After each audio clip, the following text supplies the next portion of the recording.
Peace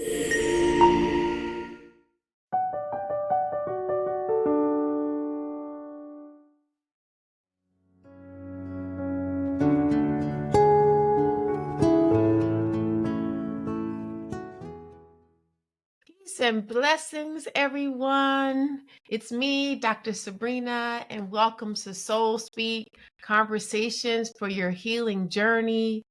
And many times it's just me giving you feedback, information, answers to the questions of your heart. But today I have a dear friend and a colleague who's also here to answer the question of your heart. And so I just want to take a moment to read my beloved friend's bio and then ask the question. And I am so excited to share with you my beloved friend, my beloved colleague, this wise, beautiful woman, Janis Evans. And I'm going to tell you a little bit about Sister Janis. Janis Leslie Evans is a graduate of Howard University, where she earned a master's degree in counseling psychology from the School of Education. She received her bachelor's in psychology from Buffalo State in her hometown of Buffalo, New York. As a licensed professional counselor and founder of Evans Counseling and Consultation, her career spans over 30 years in the mental health field, providing services for DC agencies and for clients in her private practice. Her work addresses relational conflicts, grief and loss, anxiety, depression, unresolved childhood trauma, and exposure to traumatic and life-altering events. The specialty populations that she serves, and that's where I met her, includes law enforcement officers and their families. And Janis has extensive experience working with people who are struggling with suicide, domestic violence, and critical incident stress. Ms. Evans is a member of the American Counseling Association and the Association for Spiritual, Ethical, and Religious Values in Counseling. Now you're beginning to know why she's here. She's a member of the Facebook group Clinicians of Color in Private Practice. She's licensed in DC and certified by the National Board of Certified Counselors. Ms. Evans writes informational articles and poetry on topics that include relationships, loss, spirituality, wellness, and racial trauma and healing. And if you're looking for her work, you can find her on Medium. Like so many African Americans, Ms. Evans was emotionally gutted by the unexpected flood of memories from her own past after witnessing the brutal murder of George Floyd in the video. Haunting images. Despite all that she knew in her past, despite all of her experiences, the images still haunted her, searing into her psyche forever. And this resulted in her compiling her book, Recollections about Race, Getting to the Roots and Healing. And it's a compelling chronology of Janis's life events from childhood to late adulthood that got triggered or activated during the summer of 2020. The events that she details are common, they're relatable to African Americans in general and Black women specifically. Her second book, Poetically Black, Reflections on African American Joy, Sorrow, and Healing, is an extension of that first book, putting the stories of African American experience into poetry form. What makes Recollections about Race unique is the accounting of Janis's lived experiences as a first-generation Jamaican American, trying to find her identity during significant periods of her development.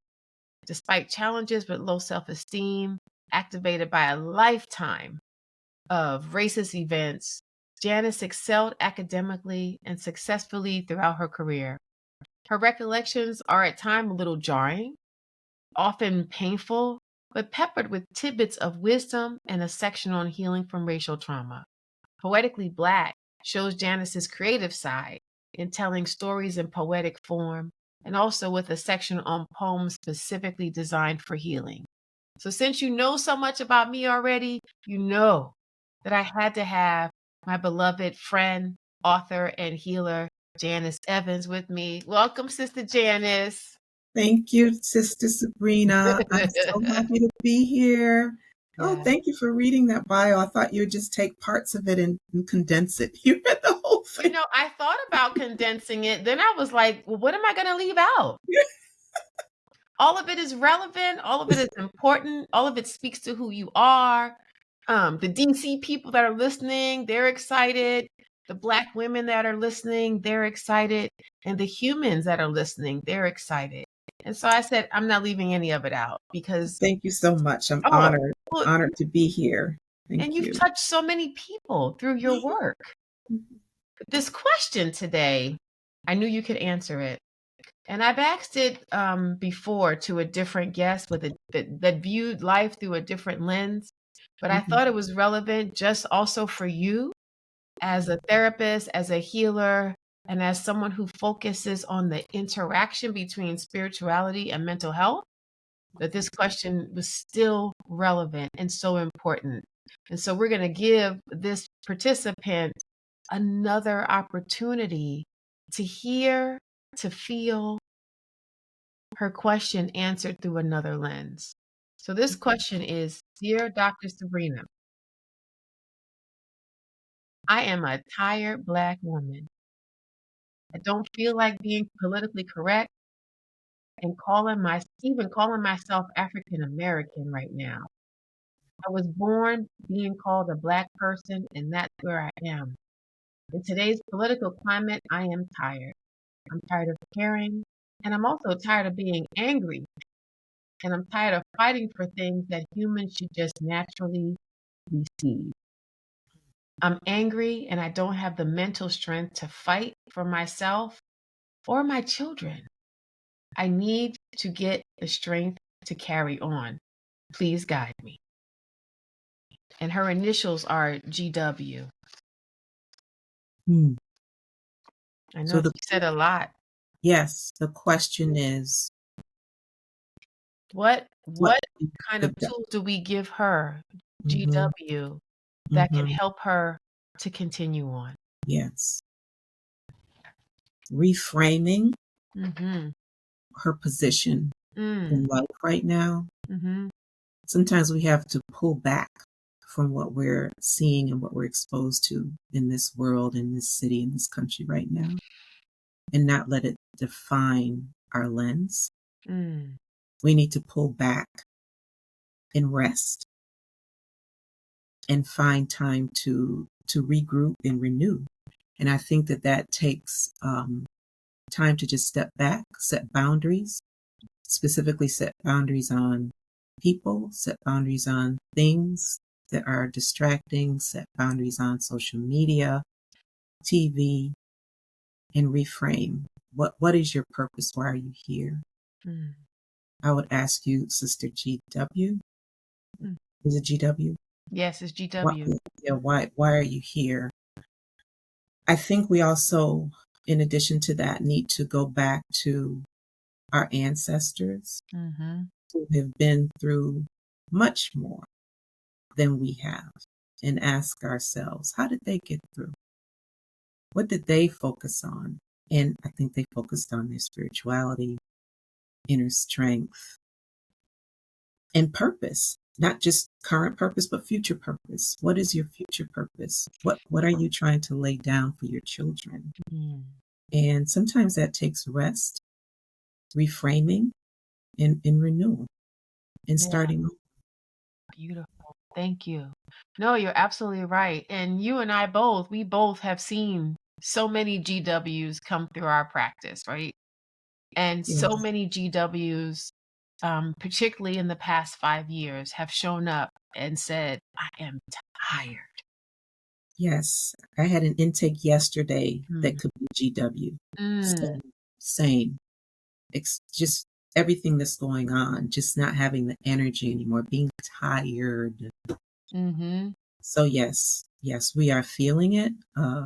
Particularly Black women are expressing how they feel it now. I'm feeling it. I'm, Yes. I'm tired emotionally of what I see. Of we're grieving Yes. and it's heavy. We're grieving. So we need to acknowledge that and ask ourselves, what do we need to do to rest and Mm. reclaim our purpose?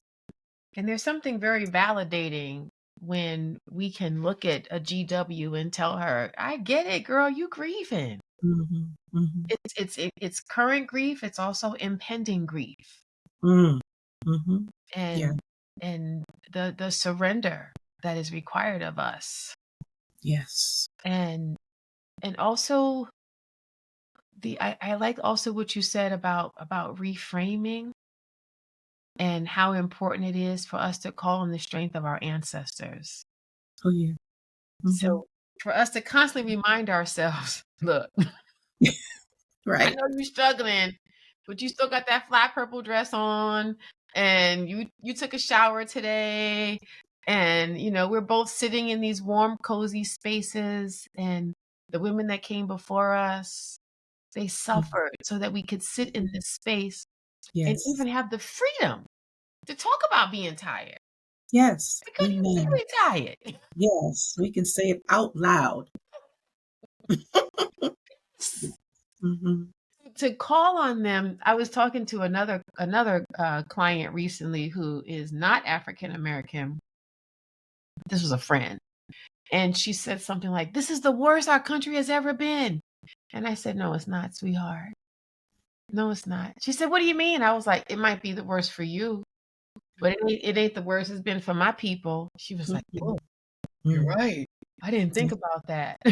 that's true. That's true. Yes. Yeah, yeah. Yes. It feels like it's getting there. It's getting to the worst because some of the images we're seeing remind of the 60s Yeah. and 40s and 50s of people being picked up and snatched up. So yeah, it feels like the worst. And it feels like it's becoming the worst. So I acknowledge how Mhm. it feels.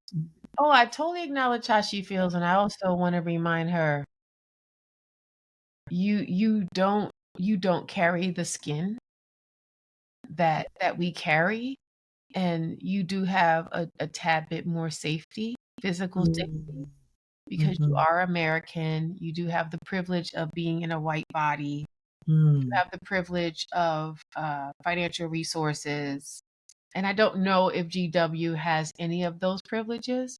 My mhm, assumption is that she has some. mhm. But the intersection of being Black and being a woman, we're not hiding. There's no we Yeah, can't hide behind yeah, anything. We right, can't right. be anything other than what we are. There's no closet. There's Mm, no there's no mask. Like, we are who we are. And I think one of the things that, and you tell me, how do you help the Black women that are coming to you for support in finding the beauty and the joy and the pride mm, that is inside of them of being mm, a Black girl? mm. How do you help them with that? That's a great question, because they come with so many present issues that you have to address first Yes. before they can even grasp or identify their Mhm. beauty or Mhm. their power. So you spend a lot of time um, addressing what the uh, current issues are, but I also focus on building outlets, stress outlets, coping skills, whether that is journaling or breathing or when you're walking home, look at the flowers Mm. after you leave a very stressful day at work. Um, you have to build tools Yeah. for them to heal outwardly first before they can even get back to that beautiful, special child of God that they are. Mm. And I heard you mention rest in the beginning of our conversation. Yeah, you have to take time to rest. And the word rest is not just taking a nap or going to sleep or getting 8 hours of sleep. Resting means saying no. Mm. Resting means maybe you have to let go. of some responsibilities that have been taxing Mm-hmm. or taking too much of your time. Resting means picking up a book and just reading a book, a novel that will kind of take you away from the things that are burdening you. So resting means a lot. And nowadays, resting is also looked at a form of protest, Yes. not to feel like you have to be out there carrying the weight of the world, um, because we've been carrying the weight of the world Yeah. forever. So it's time to step back and say, I need to rest. Let me go take a bath. Let Mm. me go take a bubble bath and rest. I'm gonna skip that meeting today because I need to rest. Mm. Mhm. And GW wrote this question before we heard this recent statistic that 300,000 Black women lost their employment Yeah, since the beginning of 2025. yeah. And now I don't know the stats on number of Black women who are furloughed since you and I are talking Mhm, while the government has shut down. mhm. I don't know the numbers of those Yeah, women, yeah. but I'm wondering what's the conversation that you're having if you're having this conversation with women who have now found themselves unemployed. I'm having conversations with a few clients who are federal workers, Mhm. not just Black women, Mhm. um, white women who are devastated. I've had a couple where the husband was furloughed. Mm. And that very first session, I've been working with them for some time, but that Mhm. very first session after the furlough, I have never seen him so down Mm. with that loss of purpose and fulfillment. Mhm. And then the others who are not knowing if they're going to be let go, there's that uncertainty and increase in anxiety because you don't know what your future holds anymore. Today is the first day where the furloughed employees, I like when where Mhm. the furloughed employees don't get a paycheck. The last paycheck 2 weeks ago was half. Today they get none.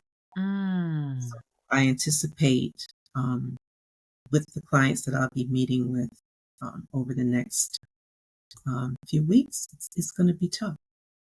It's really going to be tough. I didn't even realize the significance of us meeting today. Oh, yeah. Yeah. Today was the first day with no paychecks. Mm. And I'm just curious about how you, as a devout Christian, as a woman who walks with with so much care for other people's souls and for her own soul, how do you help people have that balance when they're sitting here looking at the reality of I don't got no paycheck. It's the 24th. Mm, Mortgage is due the first. yeah. How are you supporting them spiritually? A lot of them are spiritual, Mhm, um, are Christian, mhm, and, they rely on prayer, they rely on their faith. But I would also add to that, outside of being a Christian, just gratitude, period, mhm. and asking yourself, what do you have? You know, Yeah, what is going to sustain you through this time? What are your support systems? There are a lot of support organizations out there now that I've referred people to um, for food. Um, so you focus on gratitude as you focus on your faith and your prayer, and taking it a day at a time. absolutely. How are you going to get through today? Do you have something to eat today? Are you going to exercise today?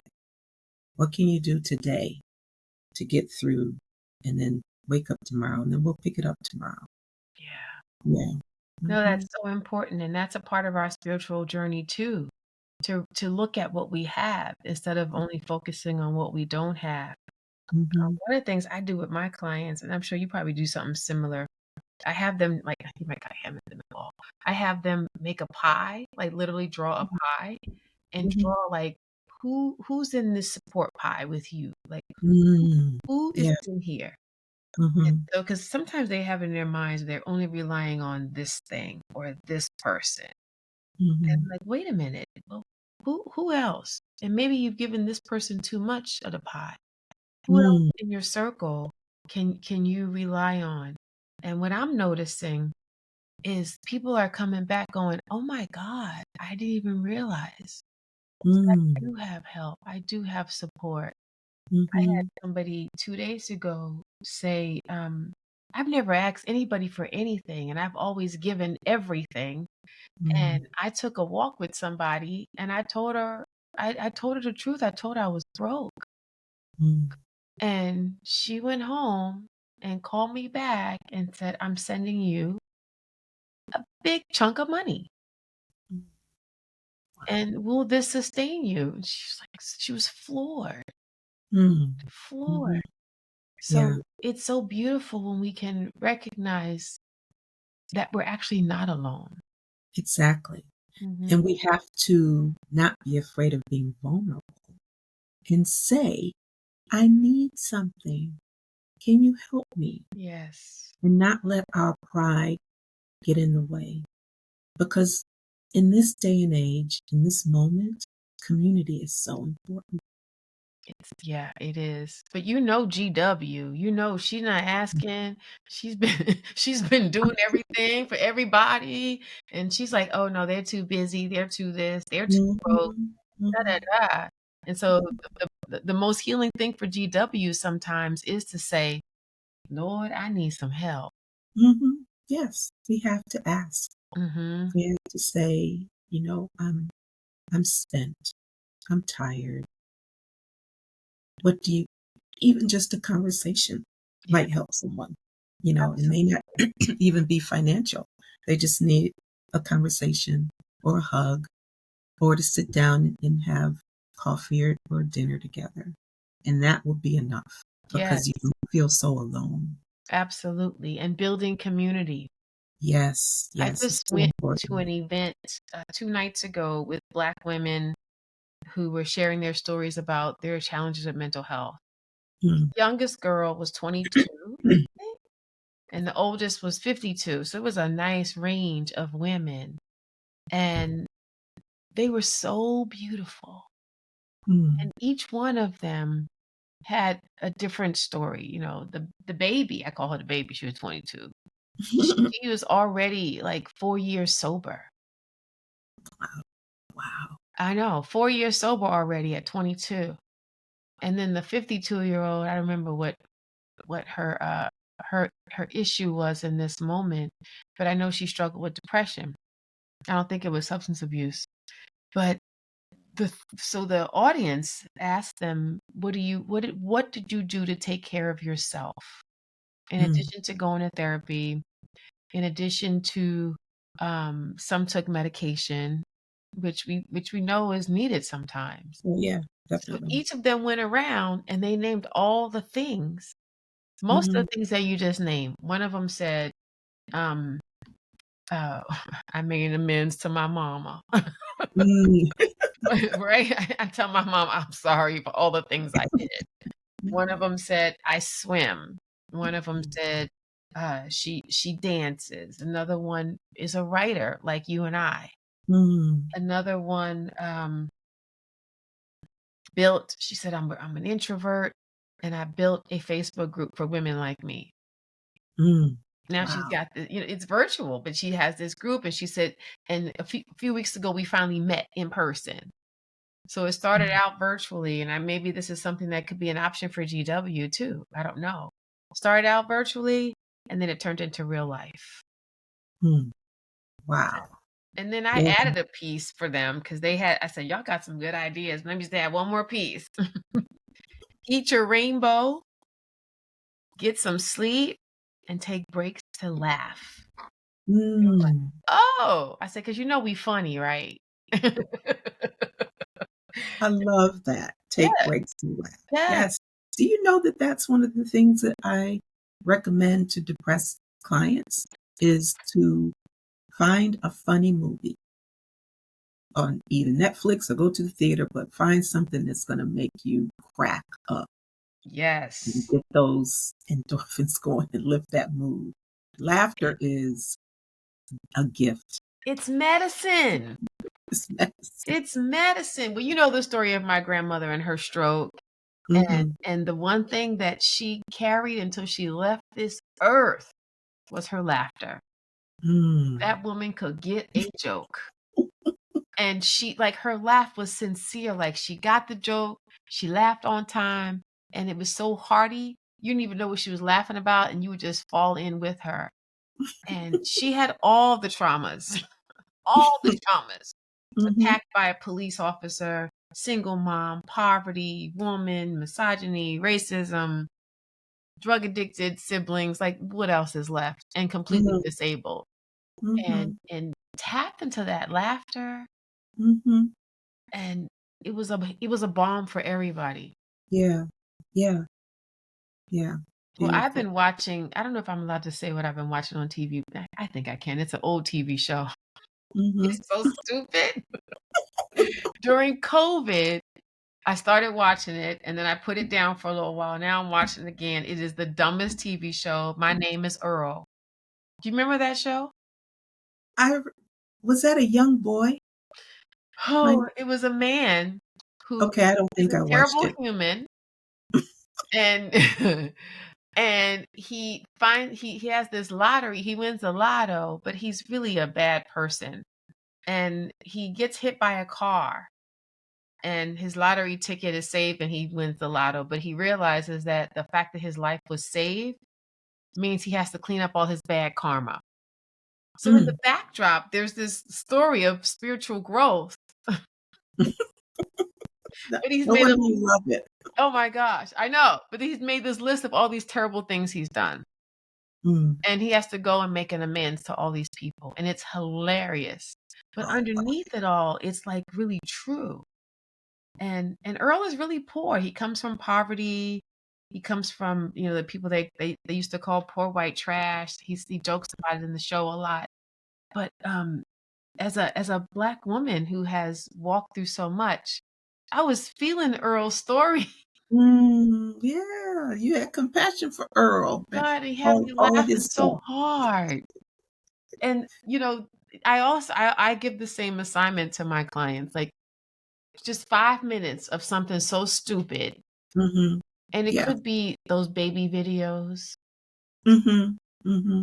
Lately, I've been watching this comedian, Ali Sadiq, who literally makes fun of his life in prison. He's so Wow. funny. And these stories are crazy, right? He's literally been incarcerated for selling drugs. And it's hysterical. Mm-hmm. So, we can find joy. Yes, we can find joy and pain. They go together. Yes. That's Khalil Gibran said that they are one and the same. And did Frankie Beverly. Yeah. Right? And he made a song about it and we still singing it. I'm still mad at him for dying, but I'm like, Frankie, you hurt my feelings. You shouldn't have left. But yeah, we can do both. And we have that capacity. And I was also just telling someone just recently, go to go to a place where you can just cry. And that was the gift of the Black church. Mm. Like for generate like remember when we were slaves, that was the only place where we could go and cry. And so I tell people that some people are like, oh, every time I go to church, I cry. That's because you're supposed to cry. Good. Those are tears of joy and Get it sadness out. where If you that's can the only release. place, yes. Yeah, If yeah. that's the only place where you can have an emotional range, then go for it. Mm-hmm. And Mm. then maybe then you can make your church everywhere. Mm. You know? Yeah. Because the building is just the building. The It's a church is the building. people. Yeah. Hmm. But if it's a place that says your tears are welcome, Yes. let them be. Let it go. Hmm. Hmm. So I encourage the GWs to cry too, Yes. Yes. to move it. Let it Hmm. move. Hmm. Hmm. See what else is underneath there. I wonder if that's part of the Black women's syndrome, that we're not allowed, or we think we're not allowed because we're too busy taking care of other people. If we cry, we're going to break down. We won't be able to get back up. So, you know, we have to be strong emotionally, physically, so we don't cry enough. No, we don't cry enough. Mhm. We do not cry enough. It's interesting because I'm sure you have the same experience. People come to me for counseling and they'll say, "Oh, excuse me, I'm getting emotional." And I said, "No, no, you're crying." Yeah, yeah. You're apologizing. I said, "What are you? This is your space." Right. Yeah. And I'm like, "No, you're actually crying. So I don't know what the emotion is yet. Do you know what the emotion is? It's different. Right now you're just crying. I don't know. Do Mhm. you know?" And then they're like, "Oh yeah, I'm angry, or I'm upset, or I'm sad." Or sometimes we cry when we're grateful, right? Yes, yes, yes. Yeah. I cry those a lot, Mhm. those Yeah. gratitude tears. You and I Mhm. both, we both, you just lost your father. Yes, Eh, last year. yeah, Mhm. and he was Yeah. healthy until he left. Until he got sick, yeah. I Mhm. mean, he had issues, of course, because he was 99, but he was still driving a car, going to get his vegetables at Aldi, and, he was still mobile He was moving. until he Yeah, wasn't. yeah. Yeah.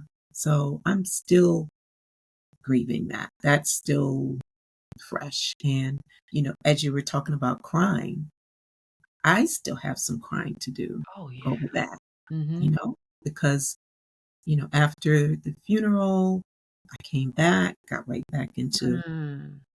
being the strong Black woman, taking care of everybody else, doing my private practice. So I don't think that I've really had the time. And of course, grief can take 1 to 2, 3 years. Yeah. So I'm still in the midst of it. Um, so I hope that people are hearing that. Mhm. Grieving, your grief is very individual. Um, it takes time. There are stops and starts, and I'm in it myself, so I can tell you from experience, personally and professionally. Grieve. Let your grief do what it do. Sometimes it may take 6 months. Sometimes it may take a year. Um, just when you think you're done, you're triggered by something, Mhm. whether memory or a song or some food. Yeah. So yeah, that's a message that I have to Black women, is to take the time to grieve and cry, whether it's a loss of a loved one or a job, or a dream. Yeah. Hmm. That change. Yeah. Change is grief is change no matter what. Hmm. Hmm. And, Yeah. I'm in the space, well, God, I've been to 10 funerals this year. And Wow. I know. And my clients are, coming in saying so and so suddenly died or this happened. And I'm actually, besides the 10 funerals, my dad is ill. And so Mm-hmm. there's the impending grief. Of course, I have Mm-hmm. no idea when God's going to take him, but I do know that it's impending grief. And Mm-hmm. I had the most beautiful moment because, half my caseload is GWs, right? And one of my GWs has just been really so beautifully working on herself. And she saw on social media that this person who was really close to me passed away. Mm-hmm. And she sent me a message. She said, "I know we have a session tomorrow." but I also know that so-and-so passed away. How do you feel about us meeting next week instead? It was like, oh, Oh, oh, GW, you're so no. sweet. Thank you so much. Oh, And I said, you know what? I will be a better listener for you if I saw you next week. You're absolutely right, and I thank you. And so for all of us to be fully human in these times is a mm, healing too. yes, yes, yes, So this woman, she gave me a healing. yes. She took care of you. Yeah. Sometimes our clients take care of us, and it's okay for us to let them. If we, Yes. I mean, we know this whole thing about ethics and boundaries and countertransference, blah, blah, blah. But when you come in community with a client, there's going to be a give and take. Absolutely. Yeah, there's going to be a give and take. And Mm-hmm. I'm in Baltimore. It's small. Mm, DC is small too. mm-hmm, It's not mm-hmm, as big as it thinks it is. mm-hmm, So mm-hmm, people do know, people do hear, we have mutual friends. I've even mm-hmm, been leaning towards even introducing myself as a peace builder, but also as a community therapist. Because I'm a mm-hmm, part of whatever is happening. I'm a part. I'm not separate. I'm not up here. mm-hmm, And I think that's mm-hmm, also what helps, particularly Black women heal, is for them to see us as, yeah, I'm a little bit ahead of you on this journey, but I'm not up here. mm-hmm. Yeah, I'm not yeah. what you worship, you Yes, know? yes, And yes. So for, important. yeah, for GW, for all the GWs to get their strength by knowing that their strength does not come from being alone. It comes from Mm-hmm. being in community. Community. Yeah. Yes. But That's before, how it's meant to be. exactly. We're Yeah. never meant to be doing this all alone. No. Who invented that? Right. No. But before we shift, well, before we go, I want to shift and give you a minute to Mm-hmm. tell us about your two works of art, your Oh, books. about my books. Yes, Okay. honey, All yes. right. Well, let me hold them up and show you. And we will share the links as well. Yeah. Oh, This look is at my you, first girl. two recollections about race, getting to the roots and healing, and this is Poetically Black, reflections on African American joy, sorrow, pain, and healing. I what actually you talked about it in my bio. What triggered this book is the death of George Floyd, Mhm. and it brought back memories as you talked about, and I started writing them down. For example, the first memory that I had, where I was aware of my skin color, Oh, girl. was when I was 8 or 9 years old, Oh. in the park. At that time, my father played cricket, so the cricket match was going on with the team Mm, from Canada. They were white, predominantly white and Indian, and then um, my father's team, predominantly Jamaican, mm, uh, and different islands. And so this little white boy walks up to me and says, "Your skin's dirty." And I said, and then he started laughing. And I thought there was like dirt on my face or something, mhm, of course. black or something. So it took a few seconds. Of course, I don't have any um, real time. Mhm. It felt like maybe a few seconds. It set in that he was actually talking about my skin. Mm, mhm. And my 8 or 9 year old self was so mad. But I don't recall telling my parents or telling anybody. Then he just kind of laughed and walked away or ran away. And that was where my consciousness was awakened about being a Black girl. And so that is the first story in the book. Mm. And then I have several others about, a professor in college and undergrad said that I was never going to be anything, something to that effect. Oh. I got a C. I think it was a C in his class. And it was political science. I didn't like politics. Mm-mm. So I went to his office and said, no, it was actually a D. I got a D on a paper or a test or something. Mhm. I got a seat in the class. Mhm. And I went to him to try to argue this. I said, I don't understand. I thought this was, a lot better. This grade is kind of low. And he said, what is your major? I said, psychology. He said, well, you're never gonna, you know, Mm. do well in that or something to that effect. And it was just so racist. He was an Mhm. Indian professor. Um, Another one that pops into mind, there's so many. Yeah. When I was driving one day and there were stops, police were making stops at this corner. And the police officer walks up to my car, the windows maybe this up. So he says, I smell marijuana. I said, what? Mm. I smell marijuana. I said, no. And then he let me go. I took that as a microaggression because why are you, at that time, I think I had my new car. I don't remember how long I had. I had Mercedes. I said, he is making a judgment call about this Black woman in this Driving the car, Benz. Mhm. driving a Benz, Mhm. and says he smells marijuana. How you smell marijuana? Ain't no marijuana in this car. Anyway, things like that.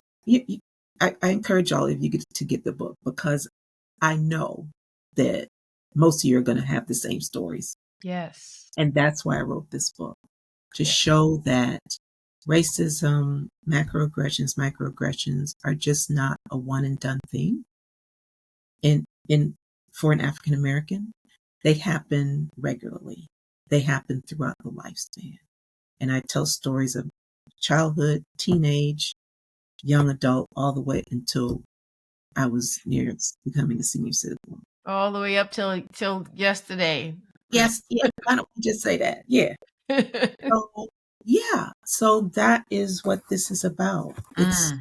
recalling all those things and validating African American people, particularly women, that these things happen and that they're real Yes. and it's not over. They still happen and how they affect our identity and our self esteem. And then the last part is how do we heal from that? Right. So the last chapter is about recalling those stories, writing them down, identifying the feelings that you internalize and incorporated about those experiences and how they impacted your identity and your self esteem. And then looking for another story in your life where Yes. somebody validated who you are and allowed you to stand in your truth. It Mhm. gave you the accolades and the support you needed to know that you are special. Yeah. And then identify the feelings that come with that Mm. and try to rewrite that narrative and incorporate those feelings of being proud, of being strong, of being creative, and let that be who you are, as Mhm. opposed to how that racial trauma defined you. That's So that's what that's no, that's about. And wonderful. yeah, and as you said, the poetry book is an extension of that. I just put some of those experiences, some that weren't necessarily mine, but Mhm. I know the experiences of my people. So I put them in poetry form. And that's what the Poetically Black is about. Beautiful. So it's a way of Mhm. challenging the voice Yes. that is so dominant at times that Yeah. questions our beauty and our purpose, hmm hmm Yes. and how Yes. important it is for us to do that. Yeah. Yeah. Very important for us to break through those old messages, Hmm. um, and recognizing that what's going on in our country, in our communities, in the world, they're trying to establish that old narrative, but we can't allow ourselves to internalize it today. We No. have tools. We have tools now not to allow that. Yeah. So it's hard. I know it's hard for a lot of people. It's hard for the intake, the Black woman I met with yesterday, who is picking up macroaggressions and microaggressions, being the only Black woman in her office. Mm. So it's happening, but we cannot allow ourselves to internalize it and define us. Yes. So, mhm. So I'm so appreciative of what you have shared today. I know GW just got a whole slew of new information to add to what she already knows about herself. Mm. And so if you have just a few words that you want to offer, not just to her, but to any woman who identifies with her level of fatigue, do you have Mm. any final words you want to share? Believe that the fatigue will not last. The Mm-hmm. fatigue is a moment in your valley, and Mm-hmm. try to see the light at the end of the tunnel Mm-hmm. as you pick up your coping skills, as you pick up your journaling and your breathing along the way of this journey down this valley. And know that when you reach that light, you're going to have that new energy. But you have to grab on to all the coping skills and the stress outlets and the community and the Yeah. support along the way of this journey that we're on. It seems impossible. It seems uncertain. It seems indefinite. But keep your eye on the light, Mm-hmm. because fatigue doesn't last always. We wake up in the morning. We go to bed tired, but we do wake up. We wake up in the morning with new energy. So look for that new energy, GW. Look for that Mm-hmm. light, and you're going to make it. And rest and make community Yes. and seek some help from this beautiful lady or another one. There's a lot of us out here Yes. Yes. offering just what you need, GW. Yes. Yes. We're out there. Clinicians of color in private practice. There are a lot of us out there. There are a lot. Yeah. But we need more, especially in certain areas of the country, because unfortunately that numbers feel very low. Mm-hmm. Only 4% of counselors are of color. Wow. I didn't Yeah. know it was that low. Yeah. It's just Mm-hmm. sadly low. Yeah. Mm-hmm. But we are out there. You just have to look. Yes. Thank you. Thank you, Sister Janice. You're welcome, I Sister so appreciate Sabrina. you. This is And so wonderful. I'm so glad. I'm so honored to be here. And me I'm just too. glad I have an opportunity to touch the lives of the people who are in need of healing. Yes. Thank you. Mhm. Thank you, Sister. And thank you, all of you. Thank you, all the GWs. Thank you for your questions. Thank you for trusting us with your heart. And I look forward to seeing you again. I'm going to have Sister Janice on again as well. But I I'll thank be you back. all. Thank you from the bottom of our heart. Um, May you be at peace. May your body be at peace. May you be safe. May you know love. See you soon.